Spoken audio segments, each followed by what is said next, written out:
ಸಾಕು ಎಂತ ಕಲೆಕ್ಷನ್ ಕೊಟ್ಟಿದೆ ಮರ ಬೆಜ್ಜಿಗೆ ಅಲ್ಲ ಅವು ಆಚೆಗೆಲ್ಲ ಹೋಯ್ದು ಕಣ ಚಾರೆ ಬಿದ್ದು ಕಮ್ಕೆ ಎಂತ ರೋಪ್ ಮಾಡಿದ ಆ ಥರದ್ದು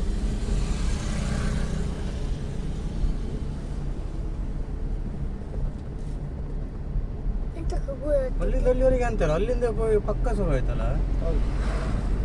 ಅಲ್ಲಿಂದ ಎಲ್ಲಿ ಬಿಜ್ಜು ಹಾಕಿರೇನು ಪಿಲ್ಲರ್ ಹಾಕಿರೇನು ಇಲ್ಲೆಲ್ಲ ಪಿಲ್ಲರ್ ಹಾಕೋಕ ಇಲ್ಲ ಇಲ್ಲೆಲ್ಲ ಇದು ಎಂತ ಪ್ರಾಣಿಗಳಿದು ಚಿತ್ರ ಹಾಕಿರೋ ಮೇಲೆ ಅಂತ ಇನ್ನೂ ತುಂಬಾ ಉದ್ದ ಇತ್ತಪ್ಪ ಅದ ಸ್ವಲ್ಪ ನೋಡ್ದಿಲ್ಲ ನಾವು ಹೇಳಿರೋದು 3 ಕಿಲೋಮೀಟರ್ ಇತ್ತು ಅಂದಡಿ ಆಯ್ತಾ ಎಷ್ಟು ಕಿಲೋಮೀಟರ್ ಇತ್ತು 3 ಕಿಲೋಮೀಟರ್ ಸಾಕಾಯ್ತು ನನಗೆ ಅಲ್ಲಿ ಇನ್ನೂ ಉದ್ದ ಇತ್ತು